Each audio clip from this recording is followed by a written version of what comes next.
Greetings pirates, and welcome to Zormis' Beginner's Guide number 2. Now that you have mastered the basics of Sea of Thieves, let's expand on your knowledge. In this video we will cover accommodations, flags, alliances, loot values, currency, shops, and what those clouds in the sky mean. The flag box is located on top of the crow's nest. All flags but 2 are cosmetic. But if you fly the Jolly Roger, it sends a message to other players that you are likely hostile. Speaking of sending a hostile message, the first functioning flag is the Reaper's Mark. It is viewed by other players that you are hostile, with the added benefit of letting every ship on the server know where you are. The only other reason people fly the Reaper's flag is for accommodations, which we will talk about in a second. The other functioning flag is the Offer Alliance flag. It's the only flag shaped like a triangle. When you put this flag up, it allows other ships in close proximity to join you in an alliance. If you see someone with this flag up and your ship is near theirs, you will see that a new option will appear in your flag box, letting you form an alliance or join the alliance with one that has already been formed. There are 2 benefits in joining an alliance. The first is that you can see where your ally is located on the map. Notice that when looking at the map, your ship is the one that is highlighted. The second is bonus loot value. You will get 50% of your ally's loot. Since loot value multiplies and never divides, there is nothing but financial gain in being in an alliance. But this is a pirate game, and some people use the false flag of friendship to attack you. I find for the most part that people respect the code of the alliance, but you should always be on your toes for treachery. This is a pirate game after all. Now let's talk about how loot value works. Let's say you had a sapphire. They are worth 1,000 coin. If you are on the ship by yourself and you sell it, you get 1,000 coin. Thus, the loot value of the item is 1,000 coin. However, if you are on a galleon with 3 other crew members and you sell this same item, you will all get 1,000 each, which in turn makes the loot value of the item 4,000 coin. The same rules apply when you are in an alliance. Your alliance member gets 50% of your loot value.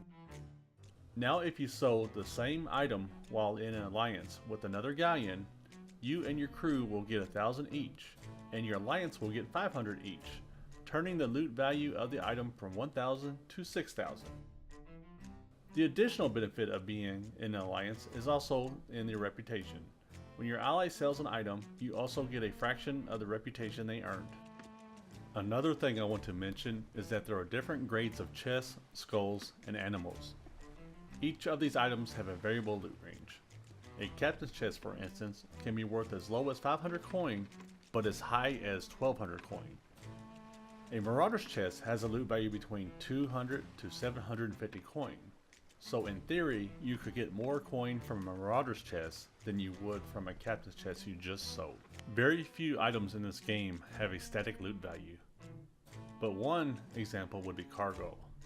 They are always worth 350 coin if they are not damaged. Now that we have discussed coin and loot value, let's discuss doubloons, the blue currency you see under the coins. Doubloons are only earned by doing accommodations.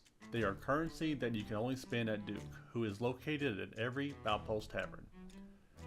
There are 3 things you can buy with doubloons: time limited cosmetics, coin, and levels. The time limited cosmetics come out time to time, and once they are gone forever. Currently at the time of this video, there are none to show you. But take my cutlass for instance. It was a time limited cosmetic, and you can no longer purchase it in game. My advice is, if there are not any cosmetics you want, save your doubloons and use them to buy levels at the end. Buying coin is a waste of doubloons because it is easy to earn coin, especially as you level up, but levels take a lot longer to obtain. This is why if you want to buy levels, buy them when you're in your 40s, not when you're in your teens. Now let's talk about accommodations and how to earn those doubloons. If you open up your menu on the Reputation tab, you will see the Build Rats. Click on it and another window will appear showing all the accommodations that you have earned. They are broken down by adventures. If you look at the one I haven't earned yet, you will see that when I complete it, I will earn 50 doubloons. And the envy of most people in the game. Now let's talk about cosmetics. All items in game are pure cosmetic. This means all weapons are created equal. My cutlass is not any stronger than your cutlass. This also means that PvP in this game is pure skill based. The only advantage another pirate can have over another is skill and experience. Excluding Duke, there are 4 different shops at each outpost. The clothing shop, recognized by the boot sign, is a place where you can buy, you guessed it, clothes. But you can also buy vanity items such as hair, tattoos, makeup, prosthetics, and any titles that you have earned. Once you buy your new outfit, you can equip it at any clothing chest.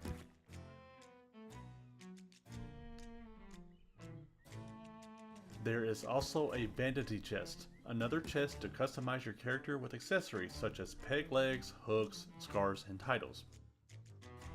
Titles is what appears under your name. All new players start with the title Sailor, so if you want to remove it or put on a title that you had earned, this is the chest you use to do that. Additional titles are earned through accommodations. Some titles you earn, usually by the 3 trading companies, can only be obtained by purchasing them in the clothing shop once you earn them. Some are added to your vanity chest automatically. Don't ask me why it's this way, as I have no idea. The equipment shop, recognized by the shovel and spyglass sign, is a place to buy any cosmetic upgrades to your equipment. Like the clothes shop, the equipment shop has its own chest to change out how your equipment looks. The weaponsmith, recognized with painted target signs outside the shop, is where you buy weapon cosmetics. It also has an armory to change out to your new weapon. Take note, there isn't an ammo chest at the shop, so if you find yourself in a PvP skirmish on the outpost and you need to reload your weapon, change out your gun at the cabinet and a new one will come fully loaded. The shipwright, located at the dock near the merchant trader, is where you buy all your ship cosmetics. Next to her is the chest to customize your ship.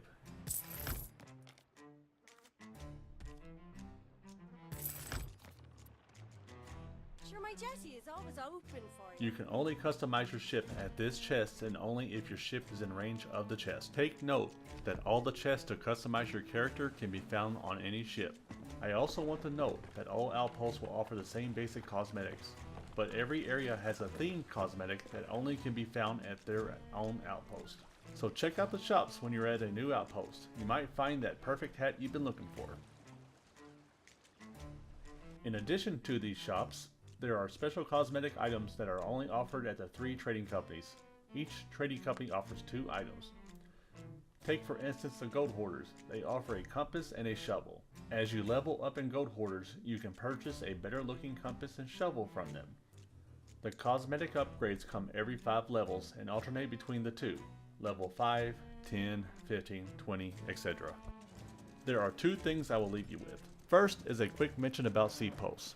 They are typically only used for cargo delivery, but they do have their own shop. What they offer is random cosmetic items that can be found at the outpost, but they are offered with a discount and their inventory is always changing. I would guess the discount is approximately 10%.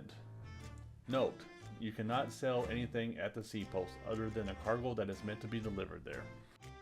The other thing I will leave you with is about the clouds in the sky. You will either see a skull cloud or a ship cloud.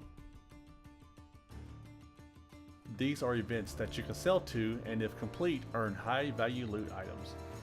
But a word of warning, these are contested areas and you will likely fight with other pirates for them, or you might find a friendly crew willing to ally and share the loot with you. The Skull Cloud is a fortress guarded by skeletons that you will fight waves of until a captain spawns. Once killed, it drops a key that opens a vault full of treasure.